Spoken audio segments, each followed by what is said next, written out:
10 محرم کی رات امام حسین علیہ السلام اپنے تمام ساتھیوں کو صبح شہید ہونے والوں کے نام بتا رہے تھے۔ سب سے پہلے عباس کا نام لیا اور فرمایا، اے عباس، کل تم شہید ہو جاؤ گے۔ پھر علی اکبر کا نام لیا، پھر اون و محمد کے نام لیے۔ رفتہ رفتہ ایک ایک کے نام لیتے رہے۔ شہزادہ قاسم منتظر تھے کہ میرے چچا حسین میرا بھی نام لیں گے۔ بالآخر آپ اٹھ کے فرماتے ہیں، اے میرے چچا حسین، کیا کل شہید ہونے والوں میں میرا نام نہیں؟ امام حسین علیہ السلام نے مسکرا کے فرمایا، اے قاسم، موت تمہارے لیے کیا اہمیت رکھتی ہے؟ شہزادہ قاسم نے فرمایا، اے چاچا جان، اگر آپ کے قدموں پہ قربان ہونے کا نام موت ہے تو میرے نزدیک شہد سے بھی زیادہ میٹھی ہے۔ امام حسین نے شہزادہ قاسم کے سر کو چوما اور فرمایا، کل شہید ہونے والوں میں تمہارا نام بھی ہے اور علی اصغر کا نام بھی ہے۔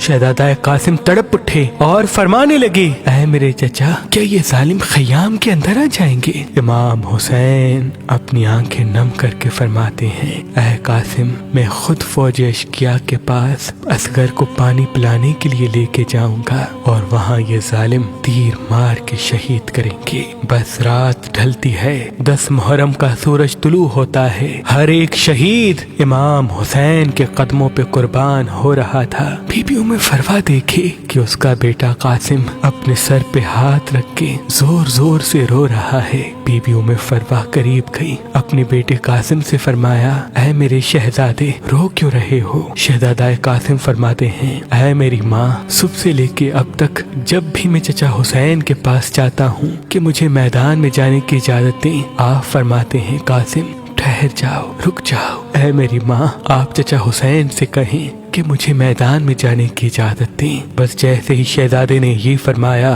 بی بی ام فروا کو امام حسن کی وصیت یاد آئی۔ آپ نے کہا، اے قاسم، تمہارے بازو پہ جو تعویذ باندھا ہے اس کو کھولو، کیونکہ تمہارے بابا حسن نے فرمایا تھا کہ یہ تعویذ قاسم کے بازو پہ باندھ لو، اور ان قریب ایک وقت ایسا آئے گا جب میرا بھائی حسین غریب ہو جائے گا، تب یہ تعویذ کھول کے میرے بھائی کو دینا اور یہ کہنا کہ میری طرف سے قاسم کی قربانی قبول کرے۔ بس جیسے ہی شہزادہ قاسم نے تعویذ کھولا، اس میں امام حسن کی وصیت تھی، اس کو پڑھا اور دوڑتے ہوئے اپنے چچا حسین کے پاس آیا اور فرمایا، اے میرے چچا حسین، میرے بابا نے آپ کے لیے کچھ لکھا ہے۔ امام حسین نے اپنے بھائی کے تعویذ کو آنکھوں پہ رکھا، چوما اور پڑھا۔ اس میں تحریر تھا، اے میرے بھائی حسین، میں نے بچپن میں سنا تھا کہ ہماری ماں وقت آخر ہمارے بابا علی سے فرما رہی تھی کہ میں نے اللہ کے رسول سے سنا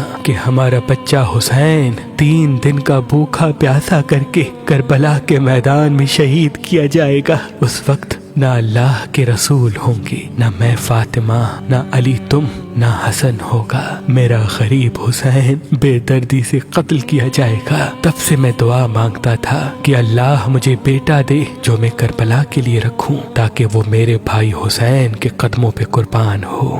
اے حسین، آج قاسم کو میری طرف سے اپنے قدموں پہ قربان ہونے کی اجازت دو۔ امام حسین رو کے تعویذ کو چومتے ہیں اور شہزادہ قاسم کے سر کو چومتے ہیں اور فرماتے ہیں، اے قاسم، جا، اللہ کی راہ میں قربان ہو جا۔ پھر آپ فرماتے ہیں، اے میرے بچے، آج ذرا میں تجھے پہناؤں گا۔ تاریخ نے لکھا، ایک ایک ذرا امام حسین اپنے شہزادے قاسم کو پہناتے رہے، لیکن کوئی بھی ذرا شہزادہ قاسم کے جسم پہ پوری نہ اتری۔ بالآخر شہزادے نے فرمایا، اے میرے چچا، مجھے بغیر ذرا کے میدان میں بھیجیں، شاید اللہ کی مرضی یہ ہے۔ بس اللہ اکبر کہہ کے حسن کا لال میدان میں آیا۔ شیر کی طرح فرماتے ہیں، اے فوج اشقیا، میں علی کا پوتا ہوں، عباس کا بھتیجا، حسن کا بیٹا، اگر کوئی ہے تو میرے مد مقابلہ ہے۔ عمر بن سعد، شمر اور دوسرے بہادر زور زور سے ہنسنے لگے